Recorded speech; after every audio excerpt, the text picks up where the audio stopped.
Un cordial saludo a todos los oyentes de Radio María. Un día más, con la gracia del Señor, proseguimos el comentario del Catecismo de nuestra Madre la Iglesia. Y lo hacemos hoy de los puntos 931 al 933. Tienen como título Consagración y Misión. Anunciar al Rey que viene. Con estos tres puntos terminamos tanto la parte referida a la vida consagrada como el artículo del credo de Creo en la Iglesia. Concluimos esa parte del Creo en la Iglesia y podremos comenzar a partir del próximo día con la fe que profesa el credo sobre la comunión de los santos. Pues bien, dice el primero de los puntos, el 931. Aquel que por el bautismo fue consagrado a Dios, entregándose a Él como al sumamente amado, se consagra de esta manera aún más íntimamente al servicio de Dios y se entrega al bien de la Iglesia. Mediante el estado de consagración a Dios, la Iglesia manifiesta a Cristo y muestra cómo el Espíritu Santo obra en ella de modo admirable. Por tanto, los que profesan los consejos evangélicos tienen como primera misión vivir su consagración, pero ya por su misma consagración se dedican al servicio de la Iglesia. Están obligados a contribuir de modo especial a la tarea misionera, según el modo propio de su instituto. Bien, el primero de los puntos, pues, habla de una consagración, de un estado de consagración a Dios que manifiesta a Cristo, muestra al Espíritu Santo. Ese sería quizás un punto importante, ¿no?, para que insistamos, es decir, en la vida consagrada es para alabanza de la Trinidad, Juan Pablo II en Vita Consecrata pues insiste mucho en esto. La vida consagrada, la vida del religioso, no puede entenderse sino para alabanza de la Trinidad.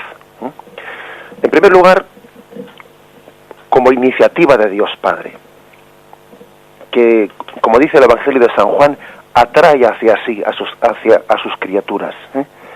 Nadie puede venir a mí si el Padre no lo atrae. Dice en Juan capítulo 6, versículo 44. Nadie puede venir a mí si el Padre no lo atrae.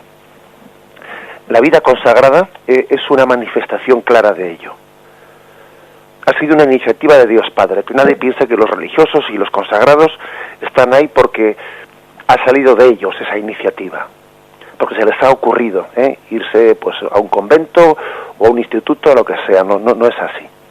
La iniciativa es de Dios Padre, que tiene un amor especial a una criatura suya y le encomienda una misión especial.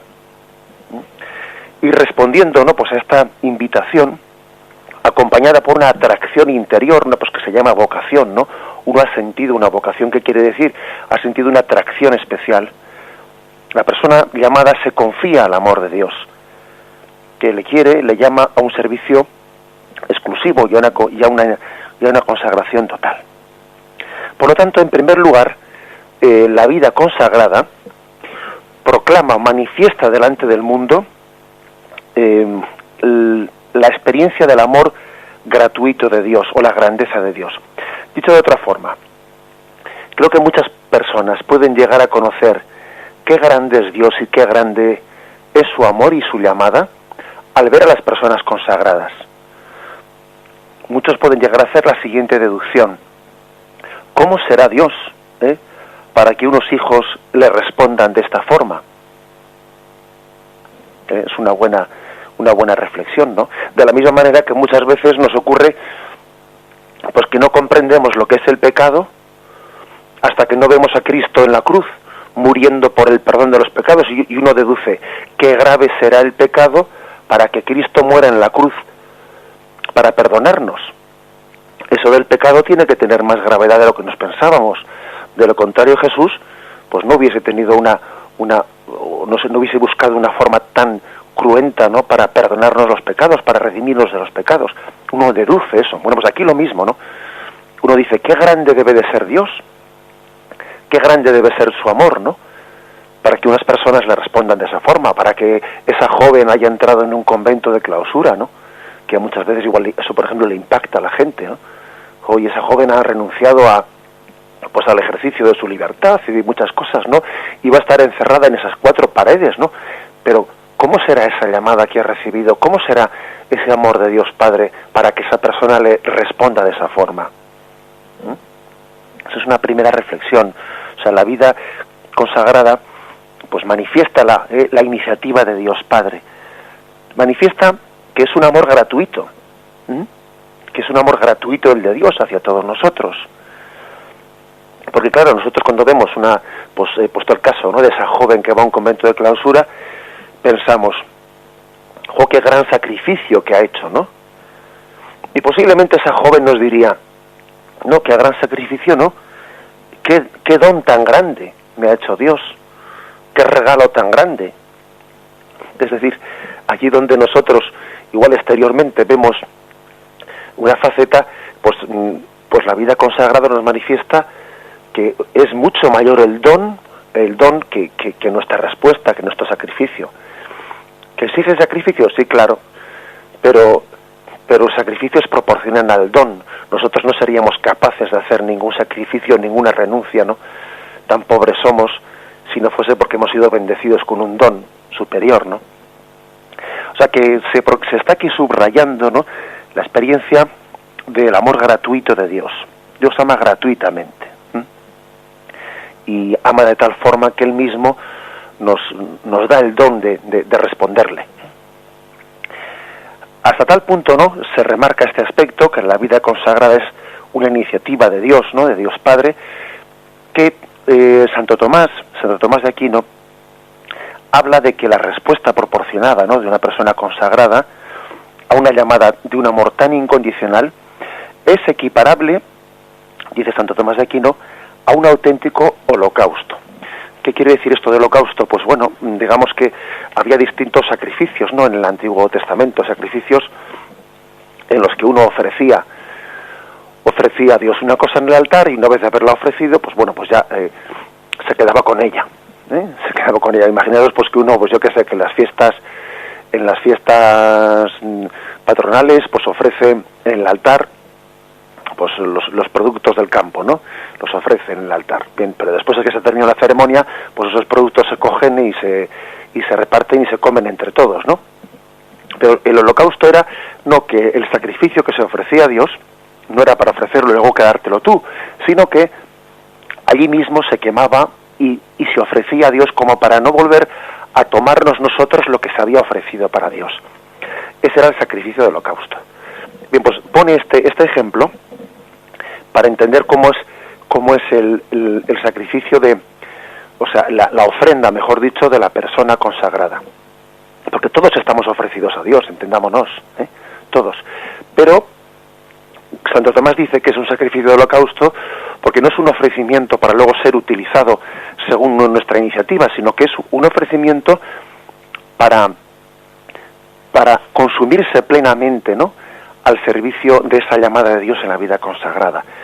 Hay una diferencia, ¿no? Una diferencia, que es que una cosa es ofrecer a Dios pues una ofrenda concreta y material, una cosa es ofrecer a Dios nuestras cosas, y otra cosa es ofrecernos a nosotros mismos. La vida consagrada, a través de los 3 votos, en pobreza, castidad y obediencia, remarca mucho que lo principal es ofrecernos nosotros a Dios. No tanto ofrecer cosas a Dios, sino ofrecernos nosotros.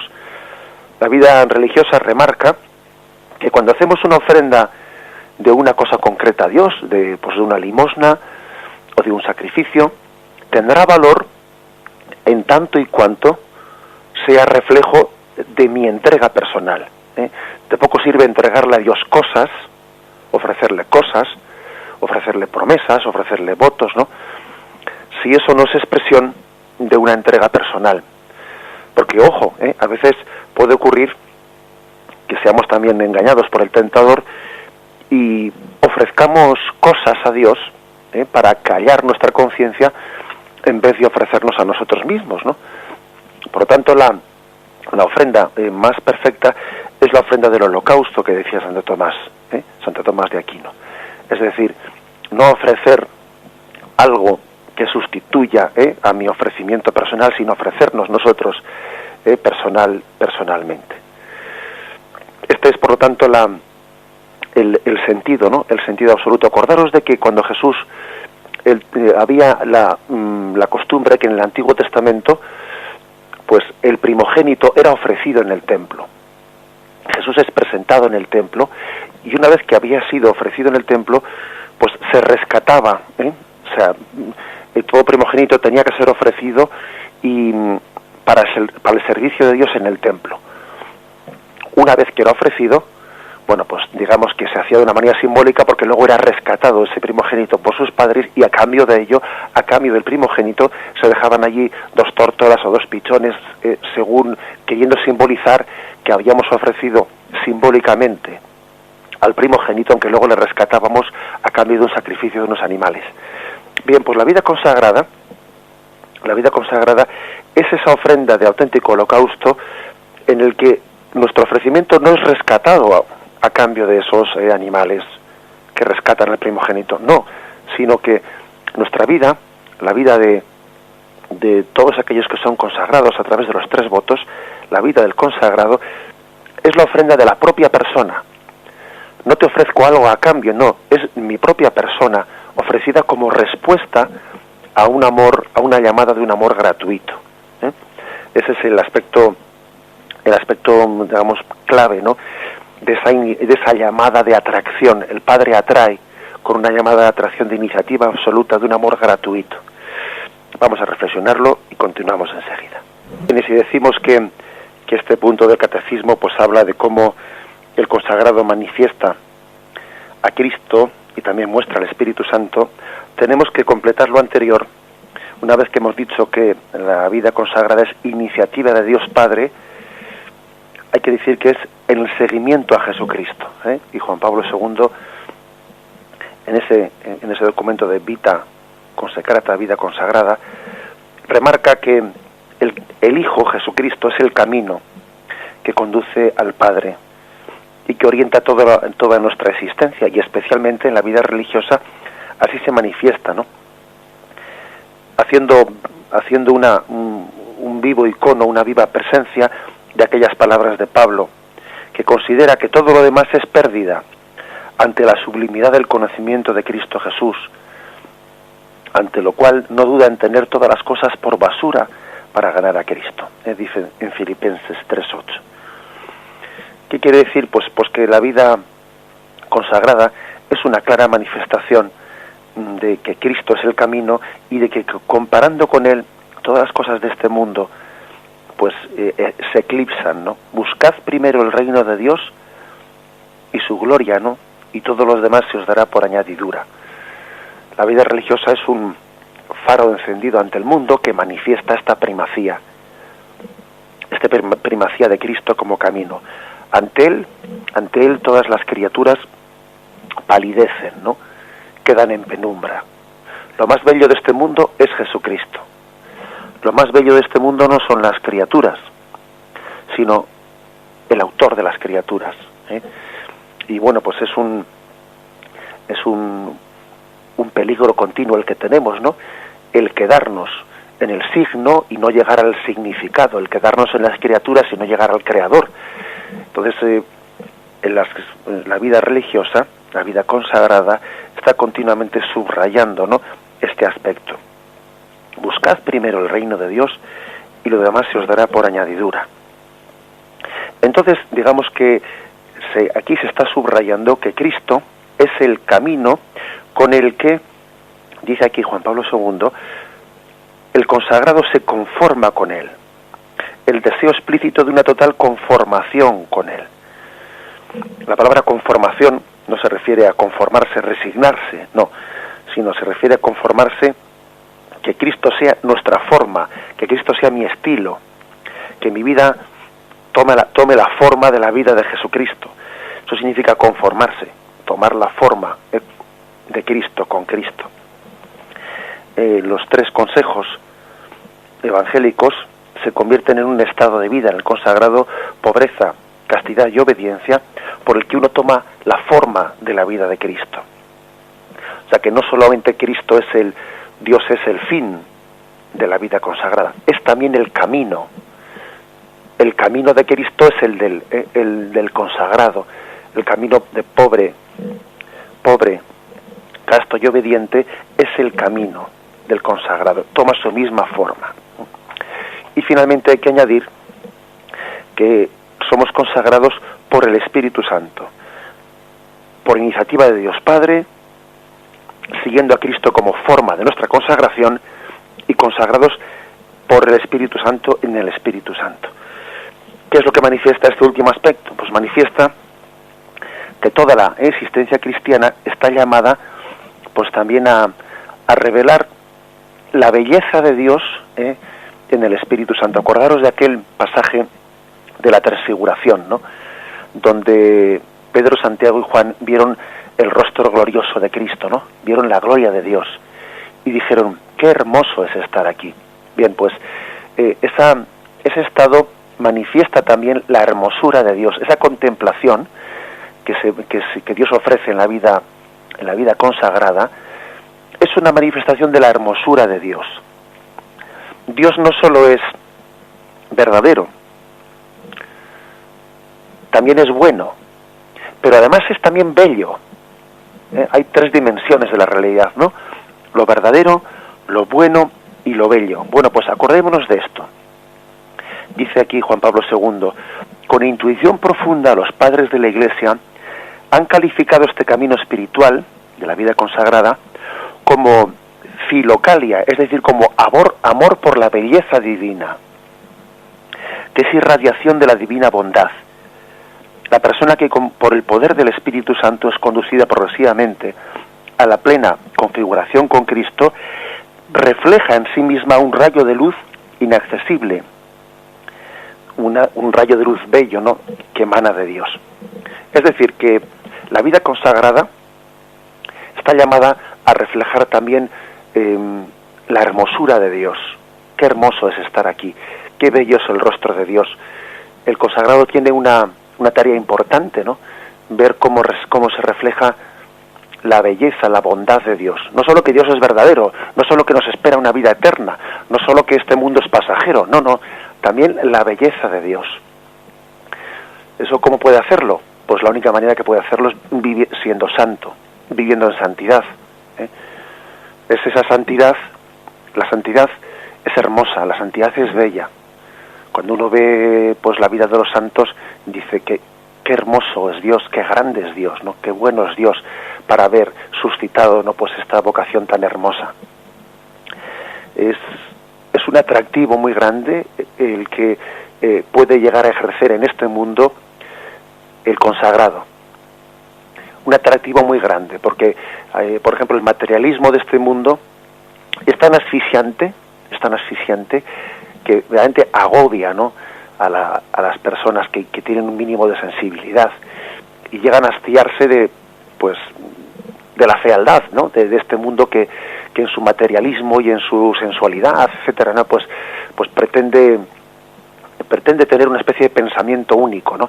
Y cuando uno ve a una persona que ha sido llamada por Dios para ser un faro encendido, ¿no?, pues uno ve una belleza, la belleza de los dones de Dios reflejadas en unos rostros determinados, en esos rostros de esas personas consagradas. Así pues, como dice Juan Pablo II, el consagrado está llamado a reflejar, por el poder del Espíritu Santo, el poder de la belleza divina. Dice el texto de aquel momento de la transfiguración, el momento Tabor, que el rostro de Cristo, el de Moisés y el de Elías, resplandecían, y era un rostro bello, un rostro que resplandecía ante el mundo. Esa también es una dimensión de la vida consagrada, no ser reflejo de la belleza de Dios, de la hermosura de Dios, ¿no?, en un mundo que es afiado con frecuencia como consecuencia de nuestro pecado. Bien, lo meditamos brevemente y damos un paso más enseguida. Es el punto 932. En la Iglesia, que es como el sacramento, es decir, el signo y el instrumento de la vida de Dios, la vida consagrada aparece como un signo particular del misterio de la redención. seguir a imitar a Cristo desde más cerca, manifestar más claramente su anonadamiento, es encontrarse más profundamente presente en el corazón de Cristo con sus contemporáneos. Porque los que siguen este camino más estrecho estimulan con su ejemplo a sus hermanos, les dan este testimonio admirable de que sin el espíritu de las bienaventuranzas no se puede transformar este mundo y ofrecerlo a Dios. Bueno, fijaros que en este punto se insiste mucho en una especie de superlativos, ¿no? Desde más cerca, más claramente, más profundamente, una senda, un camino más estrecho. Bien, esta manera de remarcar, por una parte, indica que el camino, la dirección que toma el consagrado no es distinta del laico, es la misma dirección, son los mismos consejos evangélicos los que abraza, solo que añade más claramente, más profundamente, más estrechamente, añade ese superlativo, ¿no? Bueno, esto nos recuerda una cosa, nos recuerda pues que en la tradición de la Iglesia se ha hablado, como dice Juan Pablo II, de la excelencia objetiva de la vida consagrada. ¿Qué quiere decir eso? Pues quiere decir que el estado de la vida consagrada es, objetivamente hablando, pues más perfecto. Así lo ha afirmado el magisterio de la Iglesia, que objetivamente hablando, y ahora voy a intentar explicar un poco qué es eso de objetivamente hablando, pues es un camino más perfecto, porque en él es un estado de mayor perfección, porque está adelantando a este mundo pues aquello a lo que estamos destinados en la vida eterna, porque los consejos evangélicos abrazados como votos, y no solo ya como consejos, pues objetivamente hablando, como estado objetivo de vida, bueno, pues están más cerca de ese cumplimiento del ideal de Jesucristo, ¿no? Es una imitación más literal de lo que vivió Jesucristo. No solamente en cuanto a unos valores, sino en cuanto a una especie de aplicación más literal de lo que de hecho vivió Jesucristo, en su pobreza, en su castidad y en su obediencia. Ahora bien, cuando dice que es un estado objetivamente más perfecto, eso no quiere decir que el que quiera ser santo tenga que elegir ese camino, ¿no? Porque eso es un don de Dios, no es una elección personal. Por lo tanto, no cabe hacer el siguiente silogismo. Yo quiero ser santo. Como el estado más perfecto para llegar a la santidad es la vida religiosa, pues entonces yo me hago religioso. No, ese silogismo no vale.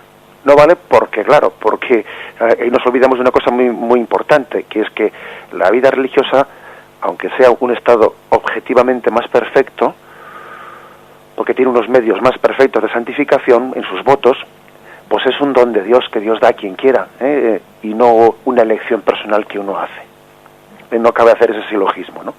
De que si yo quiero ser santo, como esto es más perfecto, elijo esto para ser más santo. No vale porque, es más, sin duda alguna, si alguien estuviese llamado por Dios a la vida matrimonial y se empeña pues en seguir la vida consagrada, pues por mucho que sea un estado más objetivo, no le va a ayudar a ser más santo, sino todo lo contrario. Va a ser un mal religioso.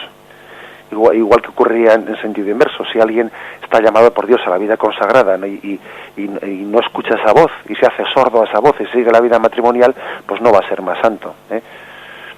O sea, en el fondo, por lo tanto, una cosa es el estado objetivo en cuanto a estado, y otra cosa es la santidad subjetiva. Subjetivamente hablando, uno ¿cómo puede ser más santo?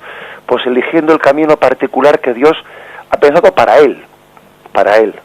O sea, viendo de alguna manera cuál es aquello que Dios ha pensado que se adecúa mejor a su persona, a su estilo, a su carisma, en el fondo a la llamada de Dios para él personalmente, pues porque Dios nos quiere a nosotros, a cada uno, con una llamada personal e irrepetible. Y en el fondo no se trata, por lo tanto, de comparar vocaciones, sino se trata de comparar llamadas, la llamada personal de Cristo para cada uno de nosotros. Esto es importante que lo entendamos. Es cierto, ¿por qué se habla de un estado más perfecto de vida? Hombre, porque tiene más talentos, Cada uno tendremos que responder según los talentos que hayamos recibido. Todos tenemos talentos distintos, no recibidos de Dios. Y es verdad que en la vida religiosa hay más talentos como llamamos a los dones que Dios da de cara a la santificación. Igual pongo una comparación que no es que pueda ser literalmente aplicada, ni mucho menos, pero bueno, de la misma manera que la Iglesia Católica dice que también aquellos que no conocen a Cristo sin culpa por su parte podrán salvarse, pero tendrán mayor dificultad porque no tienen los sacramentos, no conocen los mandamientos de Dios, no conocen tal, por lo tanto, sí, objetivamente hablando, pues tienen lógicamente más dificultad, pero sin embargo Dios puede salir a su encuentro, ¿no? También en la vida religiosa puede haber, objetivamente hablando, más medios. Otra cosa es que los utilicemos, Bien, más talentos, y hay una expresión de este punto que conviene darle una vuelta a ella, ¿no? Cuando habla de porque siguen un camino más estrecho. Dice que los consagrados siguen un camino más estrecho, haciendo referencia a Mateo 7:13, ¿no? Entrad por la entrada estrecha, porque ancha es la entrada y espacioso el camino que lleva a la perdición, y son muchos los que entran por ella. Mas qué estrecha y qué angosto el camino que lleva a la vida, y qué pocos son los que lo encuentran. Este es de esos textos que yo suelo decir a veces, perdonadme si en la expresión y la broma, que hay veces que el Evangelio nos suele mostrar algunos textos que parecen un poco antipáticos, que nos parecen antipáticos, ¿no? Eso de decir, seguid la puerta estrecha, porque ancho es el camino que lleva a la perdición. Es de esos textos que a veces a nuestra cultura actual le resultan antipáticos y tienden un poco a ocultarlos, ¿no? Y a veces tenemos el peligro de leer el Evangelio buscando los textos en los que nos sintamos reflejados, en los que nos sintamos cómodos, y dejar un poco orillados los textos que nos resulten un tanto incómodos. Y eso, pues, tenemos que tener mucho cuidado frente a ello, mucho cuidado frente a ello. Hay dos formas de leer el Evangelio. Una es la de buscar los textos en los que uno se ve mejor reflejado y sentirse cómodo en ellos. Y otro también es el decir, voy a buscar también en el Evangelio esos textos en los que me cuesta más entenderlos, porque igual será que mi sensibilidad le falta adecuarse todavía a Jesucristo en muchos aspectos. Y creo que esta segunda forma completa muy bien a la primera, porque sería una manipulación leer el Evangelio y quedarnos en los textos que más nos dicen, ¿no?, entre comillas, ¿no?, con los que me veo mejor reflejado. No, también hay que complementar con esos textos que igual me son más extraños, pero que son igualmente palabra de Dios, igualmente dirigidos a mí, igualmente inspirados por el Espíritu Santo, ¿no? Por eso cuando dice el Evangelio esto de que los religiosos entran por un camino más estrecho, y se nos recuerda que Jesús nos dijo a todos, entrad por la puerta estrecha, pues hay que decir que la manera de entender esto es que el don de Dios es un don, me refiero al don del seguimiento a Dios que tenemos todos los bautizados, ¿no?, y que tienen de una manera especial los consagrados. El don de Dios es un don que es un regalo, es un regalo, pero por mucho que sea un regalo, eso no quiere decir que no nos cueste. O sea, la llamada de Dios a su seguimiento que tenemos todos, cada uno en su vocación, es un don grandísimo, es un don de Dios, pero siendo un regalo, pues a nuestra carne conformada con la pereza, conformada con su sensualidad, con su orgullo, con su vanidad, ¿no?, pues le cuesta, le resulta costoso. Hay que tener cuidado cuando a veces hablamos de una religiosidad del don, olvidándonos o sin matizar de que la religiosidad del don de Dios, que seguir a Cristo es un don, etcétera, sí es un gozo, sí, de acuerdo, pero también supone para nosotros una mortificación, un sacrificio, el arrancarnos pues del apego que tenemos a muchas cosas. O sea que el hecho de que sea un don gratuito, pues la vocación cristiana y la vocación religiosa no quita que no sea costosa, que no exija mortificación. Una cosa no quita la otra.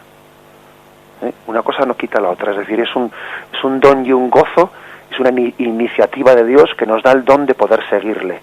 Ahora bien, eso supone pues una mortificación, una ascesis en nosotros, porque lo fácil es entrar por la puerta ancha, es decir, lo fácil es pues llevar esta especie de pues de camino en el que uno dice, pues mínimo esfuerzo, cuesta abajo todo se deja rodar, ¿no? Cuesta abajo hasta las piedras corren, claro. Pero de alguna manera hay que decir que cuando Jesús nos invita a seguir la puerta estrecha, Él es consciente de que el don tiene que abrirse paso en medio de la mortificación interior. Este es también otro aspecto importante que hay que subrayar y que no debemos de olvidar. El punto es el 933, dice así: sea público este testimonio como en el estado religioso, o más discreto o incluso secreto, la venida de Cristo es siempre para todos los consagrados el origen y la meta de su vida. El pueblo de Dios, en efecto, no tiene aquí una ciudad permanente, sino que busca la futura. Por eso el estado religioso manifiesta también mucho mejor a todos los creyentes los bienes del cielo, ya presentes en este mundo. También da testimonio de la vida nueva y eterna adquirida por la redención de Cristo, y anuncia ya la resurrección futura y la gloria del reino de los cielos. Puede llamar la atención esta introducción cuando dice sea de una manera pública o incluso más discreta o incluso secreta, dice, ¿no? Bien, porque es verdad que la vida consagrada pues se vive de una manera pública, pues cuando los votos son solemnes y públicos, ¿no? Pues especialmente la vida religiosa. Sin embargo, como ya hemos dicho estos días anteriores, pues hay otras formas de vida consagrada que no llegan a ser vida religiosa, donde pues puede ser que se profese esos votos de una manera más íntima, en los institutos seculares, en otras sociedades de vida apostólica, o incluso consagraciones personales de una virgen consagrada, incluso llega a decir incluso secreto, porque es posible que en algunos contextos concretos, pues la Iglesia permita que una persona se consagre íntimamente sin que lo sepa, esté consagrada a Dios con los 3 compromisos o con los 3 votos, sin que lo sepa su entorno. Bien, todo eso puede ocurrir porque como hemos dicho, hay una diversidad muy grande de carismas y de circunstancias también, ¿no?, en las que llevar adelante pues ese seguimiento de Jesucristo. La Iglesia tiene también, ¿no?, esa capacidad de adaptar, ¿no?, pues las formas canónicas de consagración según circunstancias pues muy distintas, ¿no? Pero el caso es que sea de una forma o sea de la otra, se testimonia que Cristo es el origen y la meta de nuestra vida. Se testimonia así, de esta forma, que hay una faceta clave, que es una doble ciudadanía, que todos tenemos una doble ciudadanía: la ciudadanía de esta tierra, ¿no?, y la ciudadanía de la Jerusalén celestial. Quizás los bautizados, los laicos, de entre esas dos ciudadanías, remarcan más la ciudadanía de la Jerusalén terrena. Los religiosos remarcan más la segunda ciudadanía, la de la Jerusalén celestial. Pero tanto uno como otro, tanto los laicos como los consagrados, tienen las dos ciudadanías. No olvidemos eso. Es cierto que en el caso de los bautizados, pues se remarca más la primera. Es cierto que en los consagrados se remarca más la segunda, la ciudadanía de Jerusalén celestial. Pero ambas dos se complementan. Y el consagrado le recuerda al laico, que toda esa tarea temporal, ¿no?, en la que está entregada en su vida, en la fábrica, en lo otro, no es sino un signo, no es sino una transformación de este mundo en preparación del reino de Dios que está por venir. Y el laico le recuerda al consagrado, pues que ese reino cuya venida él está anunciando se tiene que realizar en esta vida, ya en esta vida, y no únicamente esperando la vida futura, sino que tiene que comenzarse a realizar aquí. O sea que yo creo que hay un equilibrio entre las dos, entre pues la vida religiosa y la vida, pues la espiritualidad propia del laico. Una remarca más un aspecto, pero sin olvidarse del otro. Lo mismo que cuando decimos que uno tiene una vocación a la vida contemplativa o a la vida activa, pues hombre, es una manera de reducir, porque todos tenemos que tener las dos dimensiones, la contemplativa y la activa, solo que en grados distintos. También una monja de clausura tiene, dentro de su primacía por la vida contemplativa, tiene también un aspecto de la vida activa, y dentro del monasterio pues se le dan tareas distintas, pues la tarea de la huerta, la tarea del torno o la tarea de tal, hasta en la vida contemplativa también tiene que haber una dimensión de vida activa, y hasta en la tarea más activa que nos podamos pensar tiene que haber también una vida contemplativa. O sea que se remarca más un aspecto, pero sin olvidar el otro, sin olvidar el otro. ¿Qué es lo específico, lo que más remarca, en lo que se distingue, no, pues, en la vida religiosa sencillamente de la vida del laico? Pues que en la vida religiosa se subraya sobre todo el Maránata, ven Señor Jesús. En la vida religiosa se subraya especialmente aquello que está por llegar. Se subraya a Cristo como el origen y como la meta. El aspecto escatológico, el aspecto de la vida futura, es lo que se remarca especialmente. Sin olvidar, como hemos dicho, sin olvidar que eso se desarrolla pues en esta vida, que comienza ya el reino de Dios en esta vida. Como dice el punto 931, que le hemos pasado un poco por encima, dice que la consagración se traduce en una misión, y se cita aquí el punto 783 del Código de Derecho Canónico, donde dice que por su misma consagración los consagrados se dedican al servicio de la Iglesia, están obligados a contribuir de modo especial a la tarea misionera. O sea que, ojo, no pensemos únicamente en la vida consagrada como una referencia a la vida futura. También esa referencia a la vida futura se traduce en un servicio misionero. Porque, fijaros, como decía el cardenal Newman, y concluyo con esto, ¿no? Pues hay dos dimensiones importantes, y decía él, ¿no? Hablando de lo que es la gracia que se vive en esta vida y lo que es la gloria que se vive en la vida eterna, ¿no? Decía él, la gracia es la gloria en el exilio. Es decir, todavía sin haber llegado a la Jerusalén celestial, estando en este exilio, vivimos ya la gloria de Dios. La gracia es la gloria en el exilio. Y decía él, y la gloria es la gracia en casa. Cuando ya esto que estamos aquí construyendo, ¿no? Esto que estamos aquí intentando transformar este mundo conforme a los valores de Cristo, conforme a las bienaventuranzas, cuando esto se consume en el cielo, entonces decía el cardenal Newman, entonces la gloria será la gracia ya en casa, mientras que la gracia, esto que vivimos en esta lucha diaria, ¿no? Es todavía la gloria de Dios en el exilio, sin haber llegado todavía a la Jerusalén celestial. Bien, vamos a concluir de esta forma pues esta explicación del catecismo. Como decimos, pues el próximo día vamos a dar un paso más en el credo, y después del creo en la Iglesia vamos a pasar en la comunión de los santos. Será a partir de mañana. Ahora podéis llamar para hacer vuestras llamadas o vuestras aportaciones al teléfono 917 107 700 917 107 700. Buenos días. Buenos días.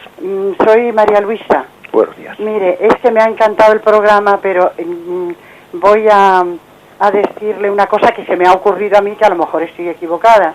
Que aunque la vida religiosa es una consagración más perfecta y más completa, es entregarse totalmente a Dios, pues yo pienso que en cada estado de la vida, porque Dios nuestro Señor a unos les llama al matrimonio, a otros les llama la vida consagrada en el mundo, a otros les invita a ser misioneros seglares, a otros pues la vida religiosa, la clausura o enseñanza, lo que sea.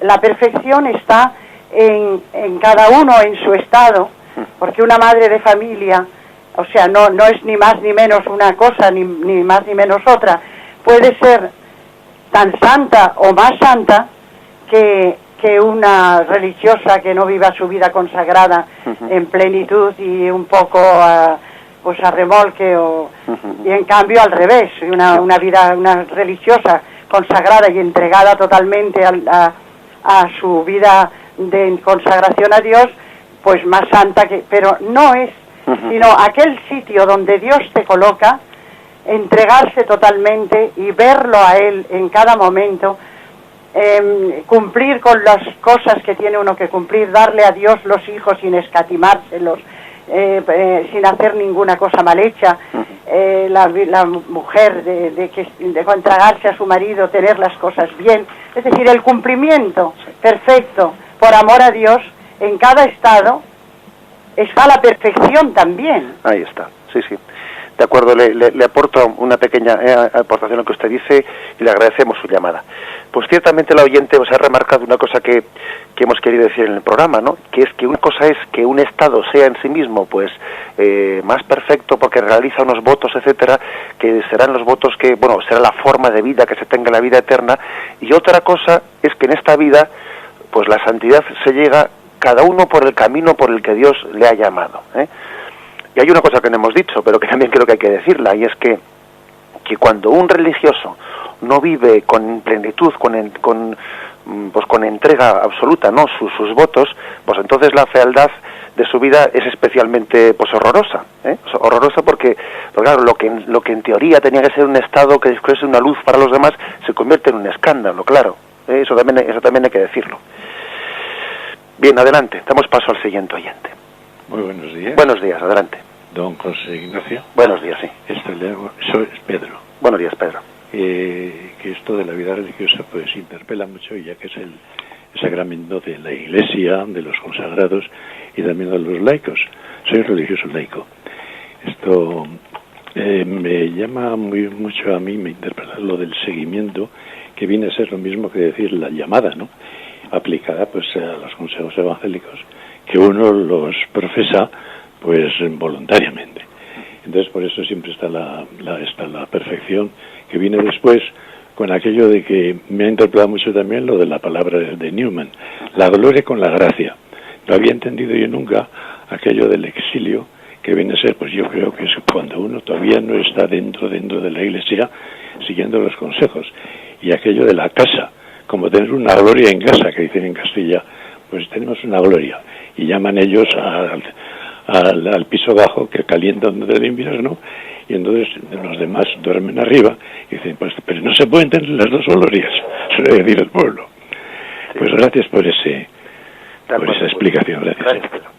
Sí, la verdad es que yo lo de ese ejemplo de Cardenal Newman de la gracia y la gloria se refiere no tanto a la vida consagrada o la vida o al bautizado, al laico, sino se refiere más bien a esta vida y a la siguiente. Es decir, la gracia que vivimos en esta vida, tanto los religiosos como los laicos, es la gloria de Dios, pero todavía en el exilio, o sea, estamos por llegar a casa, que es la Jerusalén celestial. Y la gloria que tendremos en la siguiente vida será la gracia que estamos viviendo ahora ya, pero en casa, en su lugar definitivo. Bien, damos paso al siguiente oyente. Hola, buenos días. Buenos días, adelante. Soy Mari Carmen de Bilbao. Buenos días, Mari Carmen. Y quiero darte las gracias, José Ignacio, porque, vamos, por lo menos a mí me ayuda mucho, me das, Radio María, yo la escucho desde el 11 de marzo, cuando los atentados, fue como un impacto muy grande, que oí el primer muerto, el segundo muerto, y ya dije, voy a buscar Radio María, todo ha hecho porque me habían hablado de ella y no la encontraba. Y bueno, pues me ayuda, es como tengo una necesidad de Dios, de Jesús, es el que es mi amor, ¿no? Pero te quería decirte una cosa y a ver lo que me cuentas, que yo hice una promesa y no la pude cumplir. Y yo sé que Jesús me perdonó en la cruz todo lo que he hecho, ¿no? Pero yo no me lo perdono. Y hoy mismo, cuando has hablado de la promesa, mi corazón se ha encogido y no sé perdonarme. Y quiero a la gente decir que nunca prometan nada si no saben que no van a cumplir, porque luego es un dolor tan grande. No lo sé, igual es por lo que le quiero, porque no le quiero todo lo que quiero quererle, pero eso, tengo ese dolor. De acuerdo, María. Y eso quería decirte, a ver qué me dices. Vale, muchas gracias por tu llamada. Bien, la verdad es que sí que es cierto que no es conveniente como sistema, como método habitual, ¿no? Pues el hacer las promesas no es conveniente que una espiritualidad esté muy basada en promesas personales. Yo creo que no es necesario para un sano desarrollo de nuestra vida espiritual el ejercicio de muchas promesas, etcétera. Yo creo que no. Eso de hacerse tiene que ser algo, pues yo diría, más bien muy especial, muy ocasional, y además siempre con el consejo de un director espiritual. Algún director espiritual que vea también y discierna y ayude a discernir pues la prudencia de esas promesas. Creo que eso es bueno decirlo. Y con respecto a esa dificultad de perdonarte, bueno, pues es que a veces nos damos cuenta que el don de Dios nos supera a nosotros, ¿no? El Señor nos ama a nosotros más que nosotros a nosotros mismos. Eso es que en el fondo el Señor tiene más misericordia, ¿no?, que nosotros hacia nosotros mismos. El amor de Dios nos supera a nosotros, ¿no? Creo que en el fondo también debemos de aprender todos, ¿no?, a perdonarnos en Cristo, es decir, a no desconfiar, ¿no?, del amor de Cristo que se entrega por nosotros. Creo que hay que tener también una confianza en Él que llegue hasta eso, hasta eso. Bien, damos paso a una última llamada. Buenos días. Buenos días. Mire, me han dicho que sea muy breve. Bueno. Nos ha explicado usted muy bien la vida religiosa, también los institutos seculares también, y quería yo que me dijera algo de las prelaturas personales. Bien, de acuerdo. Aunque sea brevemente, pues vamos a hablar de ello. Las prelaturas personales es otra forma, es una forma jurídica de organización de la Iglesia, pero que no está ligada a la vida consagrada. La prelatura personal es una forma jurídica aprobada por la Iglesia, pues en algunos casos. No sé exactamente cuántos casos hay, pero bueno, pues quizás uno de los más conocidos dentro de la Iglesia pues sea el Opus Dei, que es una prelatura personal. También tiene un cierto carácter de prelatura territorial, pues el mundo del vicariato castrense. O sea, es decir, bueno, es una fórmula en la que, digamos que el fiel miembro de esa prelatura, pues tiene, pues podríamos decir, como dos obispos, tanto el obispo diocesano como el obispo de esa prelatura, y compagina esa pues su adhesión a la Iglesia a través de esos dos obispos. Lógicamente el obispo de la prelatura pues tendrá sobre él una influencia en los aspectos más internos, ¿no?, de la espiritualidad, pues de ese instituto o de asociación a la que pertenezca, y el obispo diocesano pues tendrá sobre él pues todo su poder y su jurisdicción en los asuntos que hagan más referencia no tanto al carisma interno, sino pues a la vida o a la entrega diocesana que tenga, por ejemplo, esa persona que pertenece a esa asociación, pues por ejemplo en la medida en que se entrega en aspectos de la pastoral diocesana. Por lo tanto, la prelatura personal es una configuración en la que hay un obispo que tiene no ya una diócesis concreta a su cargo, sino que tiene una institución concreta. Una institución concreta. He puesto el caso del Opus Dei o he puesto el caso de la Vicaría Castrense, una institución concreta que no está demarcada en un territorio, sino que puede estar extendida en distintos lugares. Y los que forman parte de esas prelaturas pues tienen una vinculación con la Iglesia en una fidelidad pues tanto al obispo diocesano en un sentido de la pastoral diocesana como al obispo de la prelatura pues en el sentido del carisma interno de esa prelatura. Bien, tenemos ya el tiempo cumplido y damos gracias a Dios pues por haber podido tener este rato de compartir y de profundizar más en el catecismo de la Iglesia. Me despido con la bendición de Dios Todopoderoso, Padre, Hijo y Espíritu Santo, descienda sobre vosotros. Alabado sea Jesucristo.